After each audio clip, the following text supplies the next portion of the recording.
Comment analysez-vous les tensions grandissantes rencontrées par les professionnels du médico-social au quotidien? Alors, ces tensions, elles ont des origines plurifactorielles. Ces tensions, elles sont d'abord liées au sens même de la profession qui consiste effectivement d'être au chevet de personnes en situation de vulnérabilité. Parce que c'est une responsabilité à la fois extrêmement humaine, mais aussi extrêmement prenante et extrêmement impliquante pour la personne. Je pense notamment la présence dans des situations qui sont des situations de très grande dépendance, voire dans des situations de fin de vie qui ne peuvent pas laisser effectivement indifférent la personne qui exerce ce travail. Donc il y a cet aspect qui est un aspect qui est inhérent à la fonction. Et puis il y a à côté de cela des aspects qui sont des aspects contextuels. Par exemple, le fait que nous sommes face à un défi démographique qui est colossal. On n'a jamais été face à un défi aussi important. Moi, je le compare souvent au défi climatique en disant que la seule différence, c'est que le défi climatique, même si nous étions parfaits, ce qui n'est pas le cas, ça ne suffirait pas parce qu'il faut que le monde soit parfait, alors que le défi démographique, on en sortira si on est bon, et si on n'en sort pas, c'est qu'on a été mauvais. Mais ce défi démographique, on le répète très souvent, c'est aujourd'hui une augmentation considérable des personnes de plus de 75 ans. À partir de 2030, une augmentation considérable des personnes de plus de 85 ans avec la première génération effectivement du baby-boom qui atteindra cet âge, et donc de plus en plus de personnes en situation de dépendance, petite, moyenne ou importante, et donc de plus en plus de collaborateurs nécessaires pour s'occuper d'eux. Et pour s'occuper d'eux d'une manière qui me semble être une manière qui doit être profondément rénovée. C'est les 68 heures, si vous voulez, qui vont avoir 85 ans à partir de 2030-2035. Ce sont des personnes qui, peut-être de manière plus déterminée encore qu'aujourd'hui, exigeront d'être des citoyens responsables et exigeront d'avoir, pour non pas décider à leur place, mais pour les aider à vivre et les aider à vivre de la manière la plus enrichissante qui soit, la plus agréable qui soit, d'avoir de nouveaux métiers qui les accompagnent. Je pense à des métiers d'animateurs culturels, je pense des métiers de régulation de la vie partagée. Je pense à des métiers d'animation liés à la volonté de faire reculer des maladies cognitives par lesquelles, à un certain âge, on est tous menacés. Donc il y a là aussi l'opportunité de la création de métiers nouveaux, susceptibles de donner un sens au travail de ceux qu'on appelle d'un terme qui vaut ce qu'il vaut, hein, les accompagnateurs ou les personnels de l'accompagnement et du soin. Déjà, dans le travail classique d'accompagnement, il faut un enrichissement des tâches et il faut un sens des tâches. Je dis souvent qu'il est incompréhensible que si longtemps on ait simplement rémunéré les aides à domicile par le fait qu'elles faisaient des toilettes ou qu'elles préparaient le repas ou qu'elles donnaient le repas, autrement dit des gestes qui étaient des gestes quasi médicaux, si je peux m'exprimer ainsi. Et que si elles avaient effectivement l'envie humaine de se comporter comme un homme par rapport à un homme ou à une femme, par rapport à son semblable, de lui parler de ses enfants, de lui parler de ses petits-enfants, d'écouter ce que la personne a à dire et à raconter, de l'accompagner dans son jardin si elle en a un, de lui parler de la vie de son village si on est en milieu rural, de son quartier si on est en milieu urbain, à ce moment-là, elle n'était plus considérée comme étant en situation de travail. Comment renforcer l'attractivité des métiers de l'autonomie? Alors, il y a des évolutions heureuses qui se font jour. Je pense par exemple aux 2 heures de convivialité rebaptisées à lien social, parce que convivialité devait faire trop familier, je présume, qui sont 2 heures où on pourra se préoccuper, certes, de la prévention, certes, d'un accompagnement différent de la personne, mais où aussi on pourra être près de la personne comme le serait un parent que peut-être elle n'a pas, un conjoint que peut-être elle n'a pas ou qu'elle n'a plus, ou un ami. Ça me paraît effectivement quelque chose d'important qui en plus rétroagit totalement sur la situation du professionnel.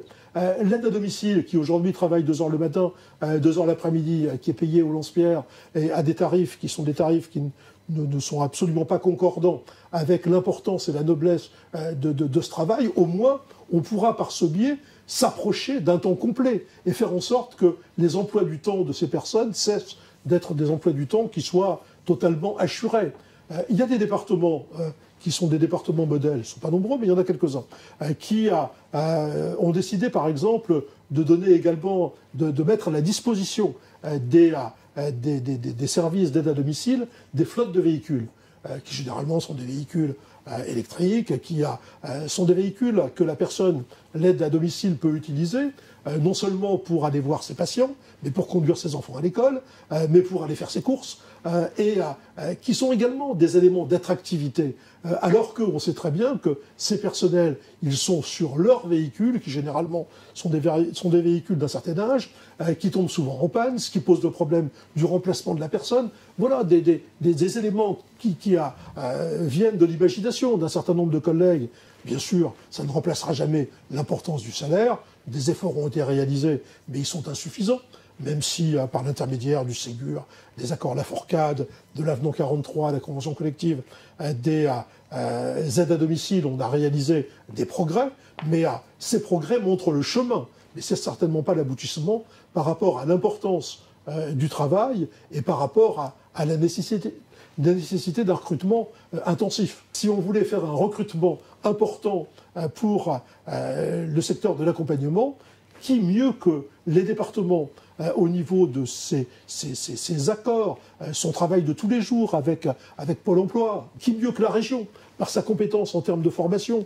Dieu sait si on est aussi relativement pauvre en termes de formation pour ces métiers, pourrait effectivement le faire et donner à ce moment-là au travail une attractivité et un sens qu'aujourd'hui, il n'a plus toujours. En quoi l'émergence du pouvoir d'agir est-elle une perspective d'évolution des métiers ? Encore une fois, on est à un moment qui est un moment charnière. On est à un moment où le rapport n'est plus un rapport entre une personne passive dont on n'écoute plus les revendications qu'elle peut avoir, dont on traite sa citoyenneté avec une certaine désinvolture, si je peux m'exprimer ainsi, et puis un professionnel. On est dans une relation de deux citoyens, un citoyen qui va non pas décider à la place de l'autre et faire à la place de l'autre, mais qui va aider l'autre dans la mesure où celui-ci a conservé un certain nombre de possibilités à faire ce qu'il ne peut plus faire seul. Et on va se rendre compte à ce moment-là que le besoin de la personne, le besoin du citoyen, c'est pas seulement le besoin de se nourrir et de se vêtir. Le besoin, c'est le besoin de culture. Le besoin, c'est le besoin de discussion. Le besoin, c'est le besoin d'échange d'idées. Le besoin, c'est le besoin de répit pour les personnes qui l'accompagnent. Tout cela enrichit le travail de l'autre, parce que ce qui enrichit le travail de l'autre, c'est justement la confrontation des personnalités de l'un et de l'autre, qui sont, encore une fois, un homme ou une femme avec un homme ou une femme, mais plus quelqu'un qui n'est plus qu'une ombre par rapport à celui qui assumerait à sa place des responsabilités qu'il ne peut plus assumer lui-même. Je crois que cette notion-là est une notion aujourd'hui périmée. En quoi la branche autonomie offre-t-elle un cadre nouveau et opportun pour repenser les métiers ? Moi, je crois que c'est une double opportunité. C'est une opportunité aussi bien pour les personnes fragiles que pour les professionnels qui s'occupent d'elles. Les personnes fragiles, elles ne manifestent pas dans les rues. Les personnes en situation de handicap, les personnes en situation de très grand âge, elles sont extrêmement calmes. Donc il faut aussi qu'il y ait des gens qui portent leur voix. Et qui peut mieux porter leur voix que la 5e branche de la sécurité sociale, dont le but, c'est effectivement de s'occuper, de veiller, de coucouner en quelque sorte ces personnes, en leur permettant d'avoir leur pleine citoyenneté. Je reprends souvent une parole de Larcher, j'ai été dans une vie antérieure sénateur, qui disait, je pense qu'il avait raison, il ne peut pas y avoir de citoyenneté en suspension. La citoyenneté, c'est jusqu'au dernier moment. Et la citoyenneté, c'est le fait de pouvoir partout exprimer sa volonté et vivre comme on entend vivre et recevoir qui on entend recevoir. Toutes les grandes idées d'ailleurs de la CNSA, bien avant que je n'en fasse partie, du conseil de la CNSA sur ce que l'on appelait le virage domiciliaire, elles viennent de là. que l'on puisse avoir effectivement, lorsque son domicile n'est plus satisfaisant pour une sécurité élémentaire, lorsqu'on ne veut pas rentrer en EHPAD, que l'on ait effectivement un domicile qui sera comme le vôtre, l'insécurité et la solitude en moins. Eh bien, tout cela, c'est le pari ou le défi, je préfère le terme de défi, auquel effectivement la CNSA doit donner une réponse qui soit une réponse positive. Ce jour-là, on aura bien mérité de la République, si je peux m'exprimer ainsi, mais on en est aujourd'hui très loin.